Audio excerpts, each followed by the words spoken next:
क्रोध, विनाश का द्वार और श्री कृष्ण का समाधान। श्रीमद् भगवद गीता के दूसरे अध्याय के 63वें श्लोक में भगवान श्री कृष्ण कहते हैं कि क्रोध से अत्यंत मोह उत्पन्न होता है और मोह से स्मृति भ्रमित हो जाती है। जब स्मृति भ्रमित होती है तो मनुष्य की बुद्धि का नाश हो जाता है और जिसकी बुद्धि नष्ट हो गई उसका सर्वनाश निश्चित है। क्रोध केवल एक भावना नहीं है, बल्कि यह एक मानसिक अग्नि है जो सबसे पहले उसी पात्र को जलाती है जिसमें वो रखी जाती है। जो व्यक्ति अत्यधिक क्रोध करता है वो अनजाने में अपने स्वास्थ्य, अपने रिश्तों और अपने भविष्य की नींव खोद रहा होता है।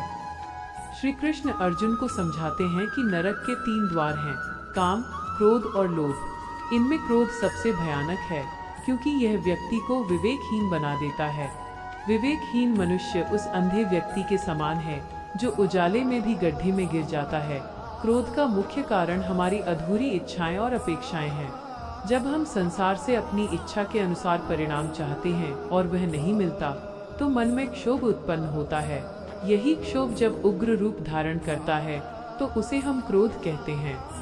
श्री कृष्ण कहते हैं कि जो व्यक्ति क्रोध में है वह सत्य को कभी नहीं देख सकता। जैसे हिचकोले खाते हुए पानी में चंद्रमा का प्रतिबिंब साफ नहीं दिखता, वैसे ही अशांत मन में परमात्मा की छवि या सत्य का ज्ञान प्रकट नहीं होता। अत्यधिक क्रोध करने वाले व्यक्ति की ऊर्जा व्यर्थ के वाद विवाद में नष्ट हो जाती है। वो अपनी रचनात्मक शक्ति को खो देता है। श्री कृष्ण के अनुसार असली योद्धा वह नहीं जो युद्ध भूमि में हजारों को मार गिराए, बल्कि वो है जो अपने भीतर उठने वाले क्रोध के आवेग को शांत कर दे। क्रोध को नियंत्रित करना आत्म साक्षात्कार की पहली सीढ़ी है। यदि कोई आपके प्रति अपमानजनक शब्द बोलता है और आप बदले में क्रोध करते हैं तो आप अपनी शांति की चाबी उस व्यक्ति के हाथ में सौंप देते हैं। श्री कृष्ण सिखाते हैं कि हमें अपनी शांति का स्वामी स्वयं बनना चाहिए। जो व्यक्ति हर बात पर प्रतिक्रिया देता है वो संसार का गुलाम है, लेकिन जो व्यक्ति धैर्य रखता है वो संसार का मार्गदर्शक बनता है। क्रोध मनुष्य के शारीरिक स्वास्थ्य पर भी गहरा प्रहार करता है। आधुनिक विज्ञान भी मानता है कि निरंतर क्रोध से रक्तचाप बढ़ता है और हृदय की गति अनियंत्रित होती है। लेकिन कृष्ण ने हजारों वर्ष पूर्व ही कह दिया था कि मन का रोग ही शरीर का रोग बनता है। जो हृदय प्रेम और करुणा से भरा है वहाँ बीमारियां वास नहीं कर सकती। श्री कृष्ण ने शांति को ही सुख का आधार बताया है। अशांतस्य कुतः सुखम, अर्थात जो अशांत है उसे सुख कहाँ मिल सकता है। अत्यधिक क्रोध करने वाला व्यक्ति हमेशा तनाव में रहता है, जिससे उसकी निर्णय लेने की क्षमता समाप्त हो जाती है। वह अपनों को कटु वचन बोलकर बाद में पश्चाताप की अग्नि में जलता है। लेकिन कृष्ण कहते हैं कि पश्चाताप से बेहतर है आत्मसंयम। हमें अपनी इंद्रियों का दमन नहीं बल्कि उनका नियमन करना चाहिए।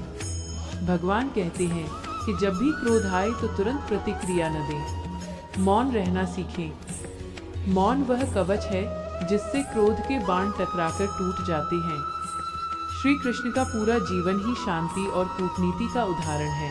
उन्होंने शिशुपाल की 100 गालियों को शांत रहकर सहा, जो ये दिखाता है कि सहिष्णुता निर्बलता नहीं बल्कि सर्वोच्च शक्ति है। जब सहने की सीमा समाप्त हुई तभी उन्होंने सुदर्शन चक्र उठाया, वह भी धर्म की स्थापना के लिए, क्रोध के वशीभूत होकर नहीं। अत्यधिक क्रोध करने वाले को यह समझना चाहिए कि संसार में कुछ भी स्थायी नहीं है। न तो वे परिस्थितियां स्थायी हैं जो आपको क्रोध दिला रही हैं और न ही वह व्यक्ति। फिर क्षणिक बात के लिए अपने शाश्वत पुण्य को क्यों नष्ट करना। क्रोध को जीतने का सबसे उत्तम मार्ग है साक्षी भाव। जब क्रोध आए तो ये देखें कि ये क्रोध मैं नहीं हूँ, बल्कि ये मन की एक लहर है जो आई है और चली जाएगी। श्री कृष्ण अर्जुन से कहते हैं कि हे महाबाहु, यह मन चंचल है और इसे वश में करना कठिन है, लेकिन अभ्यास और वैराग्य से इसे साधा जा सकता है।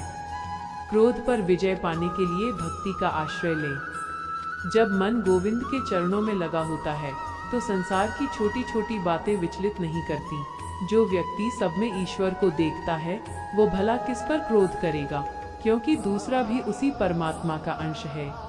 अंत में श्री कृष्ण का संदेश यही है कि प्रेम और क्षमा ही जीवन के असली आभूषण हैं। क्रोध का त्याग करके ही आप उस परम आनंद को प्राप्त कर सकते हैं जिसे पाने के लिए मनुष्य इस धरती पर आया है। क्रोध अंधकार है और क्षमा प्रकाश। हमें प्रकाश की ओर बढ़ना चाहिए। जो व्यक्ति अपने क्रोध को शांत कर लेता है वह स्वयं के लिए तो सुख शांति लाता ही है, साथ ही पूरे समाज के लिए प्रेरणा का स्रोत बन जाता है। जीवन अनमोल है, इसे क्रोध की वेदी पर चढ़ाने के बजाय भक्ति, सेवा और शांति के मार्ग पर लगाएं। यही कृष्ण की शिक्षाओं का सार है और यही सुखी जीवन का एकमात्र सूत्र है। हमेशा याद रखें कि क्रोध में आप जो भी कहेंगे या करेंगे वो आपके चरित्र की सुंदरता को धूमिल कर देगा। इसलिए अपनी वाणी में मधुरता और मन में शीतलता बनाए रखें।